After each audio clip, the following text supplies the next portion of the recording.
Hey, welcome. I'm glad you're here. I'm doing something I've never done before, and it's based on realizing, I would say, um, something that I've never realized before. And the context for this is that last night, as we do, we did shrink and drink. And, shrink and drink, if you've never been there, is, sort of psychology for real life. Go into a restaurant usually, and people write their questions down on slips of paper anonymously, and then they're collected and sorted and handed to me, and then I read the question and I give an answer, sort of like, here's a hack for that particular situation. And I've been doing shrink and drink since 2008, so 18 years. And it's not therapy, it's not a diagnosis, it's just like science-based, usable feedback input on a situation that um yeah, people need. So I mean, it's like shrink and drink has been called psychology in the wild, and maybe that's what it is. But what was unique about last night, which is why I'm here, is this is something in 17 years I've never seen. And it took me a while. As I was going through it last night, I was realizing this is different. And I'm noting that and giving myself permission to just sort of stay present, but also saying something to myself like, take a look at this tomorrow because there's something going on. So here's what usually the questions are about. They're about relationships and communication and, helping parents and managing stuff with teenagers that's not going well, and we had plenty of that last night. But there was another thing that was predominant, and that was anxiety management. There's always a few questions about anxiety, always a few questions about depression, but this was um, this was like, sometimes anxiety management question like, how do I, you know, manage my anxiety, and this just seemed like, and I wrote this down, some of this directly from what people were asking, but also some of it I extrapolated a bit. And I wrote this down. How do I manage anxiety right now? How do I stay steady? How do I function? This is a group of highly functional people, by the way. How do I stop my mind from spinning? That's a paraphrase, but that was going on. How do I stop my body from bracing all day? So what I realized was that the anxiety that they were writing in their questions, which is why I'm calling this the state of America, the state of the American psyche, because I think it was a really good example of what's going on in America. The anxiety wasn't just personal. It's like it's in the air. And people can feel it. And I don't think they can quite name it, but their body knows something is going on. And I started thinking, I do have a lot of notes here because right. And I didn't want to forget any of my ideas. So you're going to see me glancing down at my notes. Um, I don't think we're just living in like a stressful time. I think we're living through a time that is actively, and this has got me worried a bit, actively shaping like the interior world of maybe millions of people. I don't think I'm overstating that. People are like tired in the bones. They're more reactive. I'm cussing more than I ever have. Um, you know, there's not much. There's less patience. There's a little bit more suspicion. People are more isolated. There's quicker contempt. I'm in that category, and I started thinking about, well, that's going on paradoxically. I what I'm seeing is there's this kind of desperate desire for warmth and for meaning and for connection and to feel alive and free again. Um, I think the nation's nervous system is taking a pretty big hit, and this is a little bit of an attempt at a public service announcement. Like I have some ideas about what's going on and what might help. So I think what's going on is we're contracting. Our psyche is contracting. Like the world we're living in makes it seems to make sense, to get smaller and defensive and rigid and kind of tribal and don't risk and keep an eye on strangers. And I mean, just like not strangers like immigrants, strangers like, are they ICE? Um, People don't know, should I be out there? I'm afraid of being seen. I'm afraid of being targeted. So what's going on is this contracting psyche. That's what the survival psyche does. It gets contracted, it gets laser focused on threat everywhere. And, this isn't, what is the word, happenstance. This is actually intended. What we're going through is an intended outcome. When you're in a situation where there's fascism like behavior and where there's an authoritarian style governance, there's going to be a, um, like, how do I live through this? And here's the deal that's super important, which is why me, psychologist, I'm on here doing this. Um, it isn't policy that takes power away from people. It is a little bit, but mostly the power is being taken away through psychology. I'll say that again. It isn't just policy that takes power away from you, it's also psychology. So there's a desire, if you're an authoritarian style government, to make you feel afraid, make you feel small, make you feel watched, make you feel like if you comply, you're safe. Makes people shrink. So that the bigger, deeper goal is to control your inner world. And what I was when I was replaying last night, again, I try to stay really present in the, when I'm there in the moment and answer the question as best I can for the people who are there. And then, but I walked away going like, we aren't talking enough about what's going on. If the goal is control of your inner world, and it is, you got to say, why? Well, if you're afraid, you're easier to manage. If you're isolated, you're easier to manipulate. If you're exhausted, you're easier to govern. If you're alone, you're going to stop resisting. If you have self-doubt, you're going to stop speaking, just thinking about what people have told me is going on.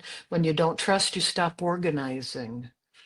And this comes directly from a question last night, and you start feeling like being happy because there's so much crap going on is actually irresponsible. Like the only responsible thing to do is to stop living. No, it isn't.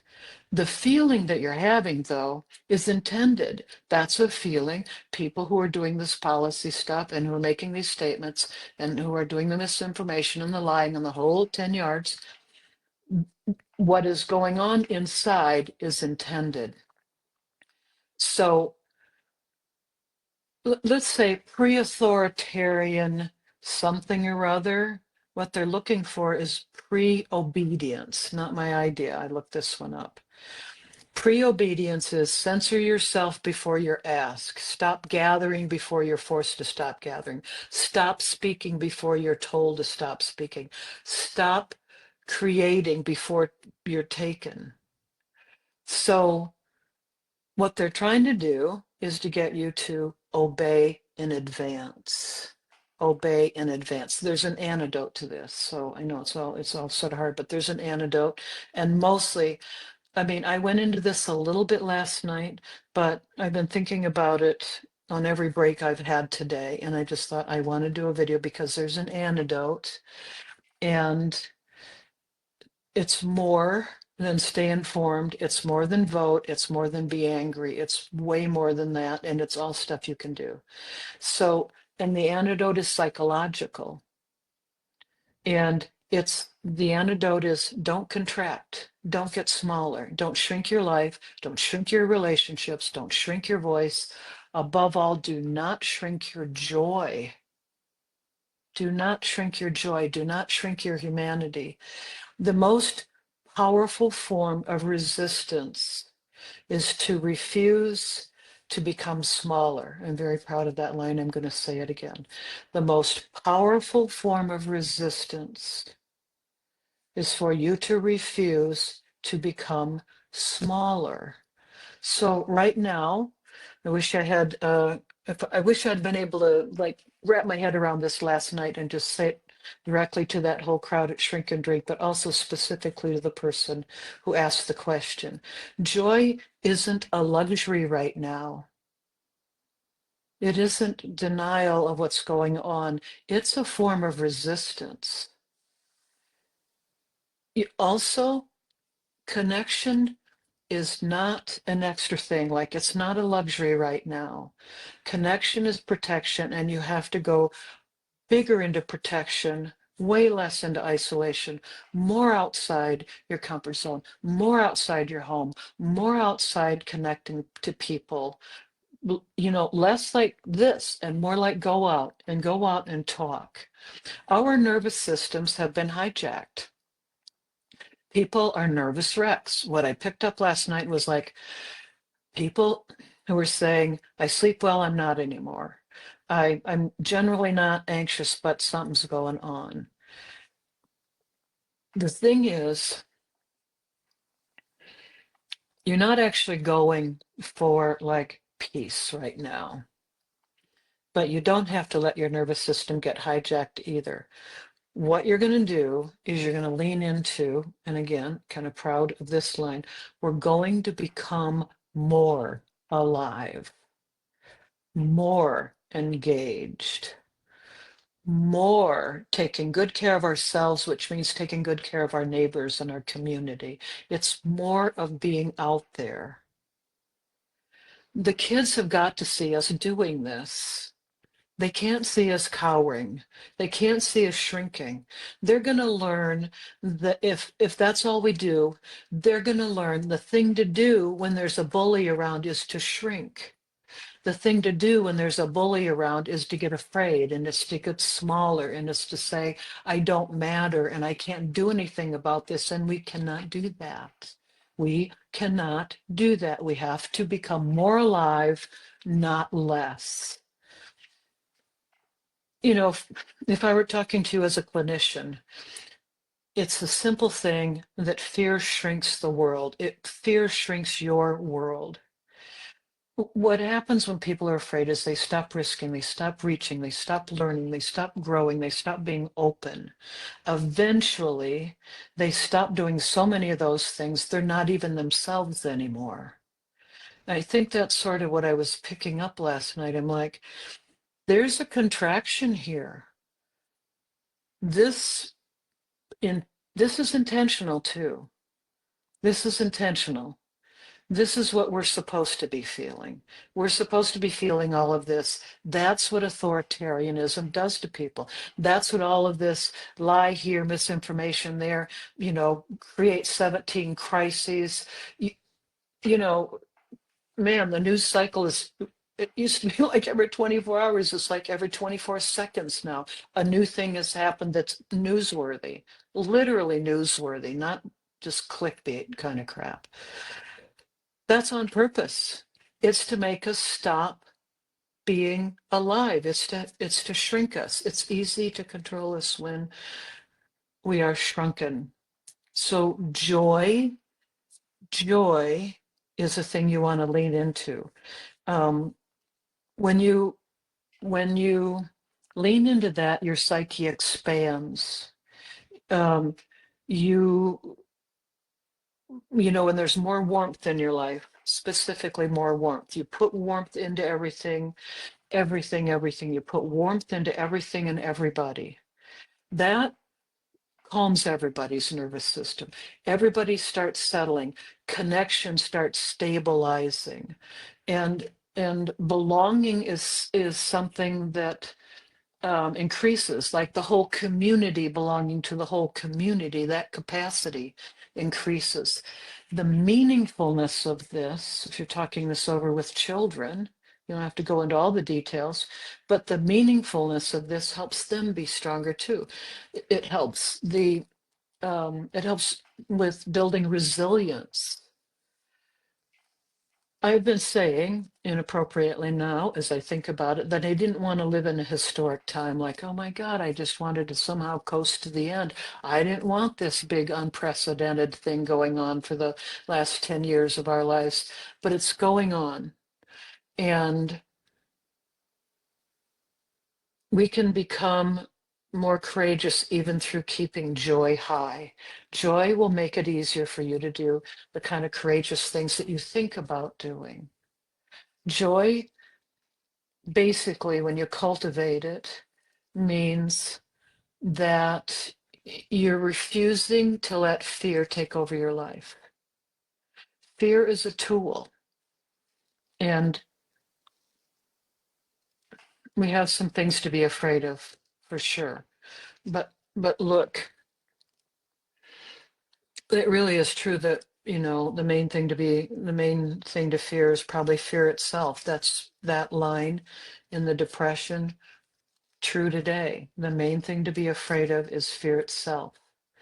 So, you know, antidotes. Don't comply in advance. Don't silence yourself preemptively. Don't shrink your world preemptively. Don't let them do a preemptive strike on your life. Don't stop speaking the truth preemptively. Keep speaking. Don't stop loving preemptively. I have a whole list of don't do these preemptively. Don't stop gathering preemptively, like do these. Speak, expand, gather, love, speak truth. So, you know, cultivate connection. I had a conversation today. Somebody's saying, you know, uh, I don't do warmth until I know somebody, and I'm like, but that's kind of how we get to know each other. Is you know, infusing things that we're doing with strangers with warmth. So you make eye contact, you say hello, you hold the door, you compliment somebody, you talk in line at the grocery store. You ask, how are you? And you mean the question and you listen to the answer like these are strangers. Infuse warmth and meaning into all of your interactions with strangers. It, every one of those is like every little micro connection like that, grocery store where you're talking, but there's a connection there. Every little micro connection is like it's like a tiny little rebellion story that we're not alone. The other person isn't alone. We aren't caving. We like each other. We like the country. We like the rule of law.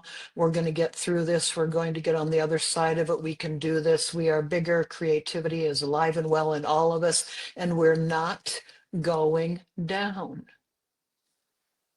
So you're going to cultivate, I can say this word, cultivate.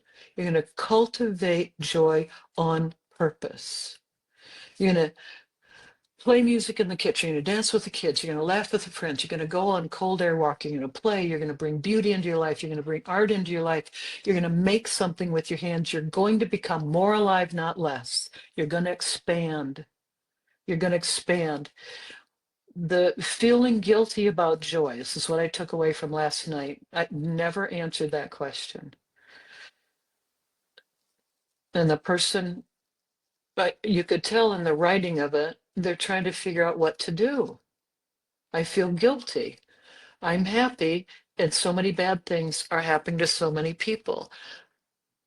The guilt, how do I put this? Well, it's going to seem extreme, but it's psychological warfare to make you feel guilty for having joy for a life that you have created and that you've put together and you like it. And also maybe you just like life despite all of the crap that's going on in the world. I do. We shouldn't feel guilty about the fact that we have cultivated joy and we can experience. Also, no point in feeling denial and putting our head in the sand, but the two aren't opposite. You can have your eyes wide open. You can look, you can see. You don't have to like what you're seeing, but it's smart to have your eyes open. And besides all of the crap that's going on, there's so much that we can enjoy, including and especially each other. You have to do some protecting of yourself, cultivating joy, but you have to tend to your inner life. Really, I wish I'd had all of this sort of put together last night at Shrink and Drink so I could have answered it, but hey, it's okay. Um, you have to be careful about outrage in. If you have rage and you turn it in, not so good. If you have fear and you turn it in, not so good. If you have contempt and you just turn it in, not so good. What you're trying to do is you're trying to like take that outside you, take it into conversation, put language to it, talk it through, work it through, keep talking, keep talking. And when you got something that's working for you, by all means, ask about the person's kids. Ask if they still like that one coffee shop. Ask if they want to go on a walk. Talk it out, figure it out, and then get right back to relating to people. Get right back to being alive. Get right back to expanding your life.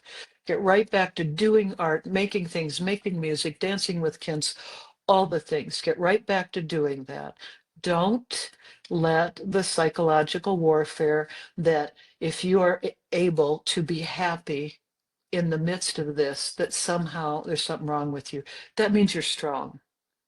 And that's a good thing because we definitely are going to need some strength. The, the thing that anchors me is a really simple concept that I picked up when I was 22, which is the most important thing on the planet are persons. Persons, not people, but that person, this person, that person, beyond roles, minus their roles. Not that husband, not that brother, that person, this person, personhood. I've taken that a little bit and I've turned it into this phrase, personhood is sacred. And boundaries still matter, but everybody before they were anything else was a person, before they were an ice skater, before they were a social worker, before they were a reader, they were a person. And sometimes if you just look for humans and you avoid looking for roles or labels or tribes, honestly, you won't see as many enemies if you just look for persons. I believe civilization is held to good, held to good, held together by personhood. And authoritarianism only works when civilization is cracked apart. So we have to keep the warmth in the picture. It has to be strong, it has to be high, it has to be everywhere. I mean, without that, every single thing becomes unstable, but we get to stabilize it. We get to stabilize it. There's strain. The American psyche is strained. This is a collective thing. And individually, everybody can make a decision that I know that I'm living in a state of a situation, an external societal situation that is basically begging me to contract because that makes me controllable. But your psyche isn't built that way. A real pot. What do I want to say? A real power here is that we're built to expand. We're built to grow. We're built to think about art and music. And I just heard a guitarist that I really like, and she did a little mashup of songs, just made me cry. I'm like, we need music like that. We need music like that. So Nobody gets through hard times by being less human. Nobody gets through hard times by being less human. Um, we get through times like this by becoming more human. So don't shrink, refuse to comply in advance. Choose joy, choose connection, choose warmth, choose each other. Choose each other. Don't let your life contract. Don't let fear decide the size of your humanity. You are bigger than your fear. They can't take you away from you without your permission. Don't let them. So just start thinking like, what's a thing you can do? One little thing you can do this week. One little thing that expands you, that you're leaning into joy, you're leaning into warmth, you're leaning into courage, you're leaning into connection. Those things matter more than you think. Those little things matter more than you think. All right. They're not gonna win. They're not gonna win. We're gonna win this one. All right. Um, if this was helpful to you, I hope you share it with somebody you care about that you think it might be helpful for too. All right. Have a good rest of your evening.